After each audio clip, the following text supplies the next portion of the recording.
Bienvenidos a un nuevo episodio de Creando Magia. Hoy os voy a explicar cómo utilizar un mando a distancia de 2 canales para hacer girar un motor en un sentido y en el otro.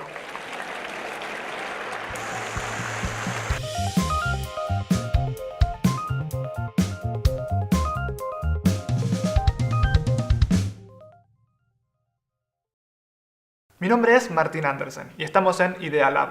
Recordad que si tenéis alguna duda sobre el episodio de hoy, la podéis dejar en los comentarios del blog o en nuestra cuenta de Twitter.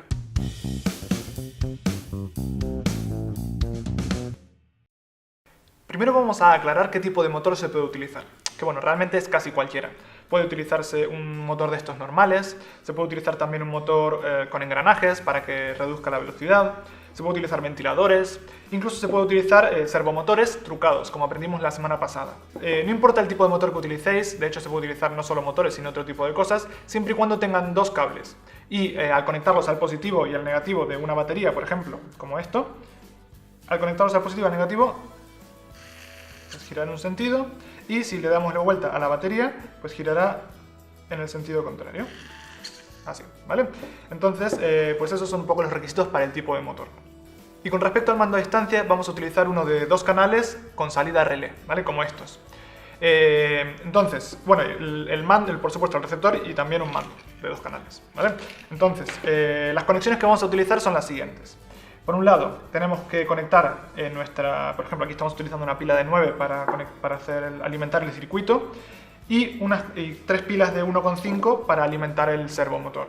Entonces, la pila de 9 la vamos a conectar al positivo y al negativo, independientemente. Después, las 3 pilas de 1,5 las vamos a conectar de la siguiente manera. El negativo lo vamos a conectar al normalmente cerrado, o NC2 y el NC1, ¿vale? Por eso tenemos el cable negro que va hasta NC2 y de NC2 va hasta NC1.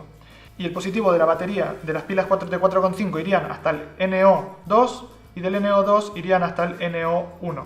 Entonces, estas serían las conexiones de las pilas y el servomotor se conectaría, el servomotor o el motor que tengamos se conectaría uno de los cables al COM2 y el otro cable al COM1. Sé que las conexiones así dichas parecen un poco complicadas, pero os voy a dejar un esquema en el blog para que lo podáis ver y sea mucho más sencillo. Como veis, estamos utilizando una pila de 9 voltios para alimentar el circuito y una de 4,5 para alimentar el servomotor, y tal vez os ha ocurrido pensar que es buena idea alimentar todo con la misma pila.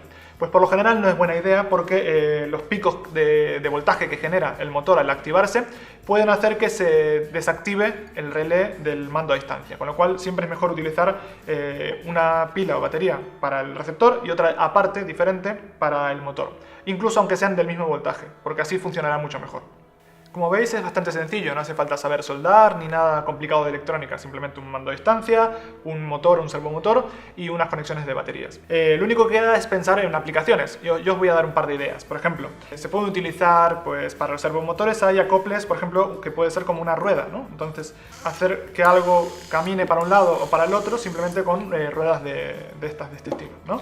Incluso para los servos también hay brazos, que bueno, estos ya los traen por defecto, con los que nos permitirían activar, tal vez, pues, tirar de algo para un lado o tirar de algo para el otro. También podríamos, como os mostré antes, con esta bobina, si lo enganchamos al servo, podemos bajar el cartelito que teníamos aquí al principio, con lo cual tenemos aquí unos hilos, ¿no?, que nos permiten subir y bajar las cosas.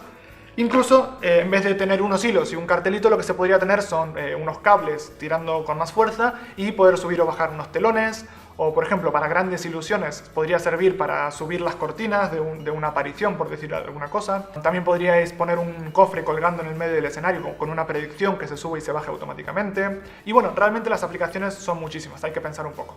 Y eso es todo. Recordad seguirnos por Facebook y por Twitter, y además suscribiros a nuestro canal de YouTube. También recordad que a la derecha de la página web tenéis un buzón de sugerencias donde podéis enviaros los temas que os gusten y así yo los trataré en futuros episodios del blog. En el próximo episodio os voy a dar algunos consejos para comprar bien por internet, sobre todo en China. Así que nos vemos la semana que viene. Mientras tanto, aprovechad el tiempo creando magia.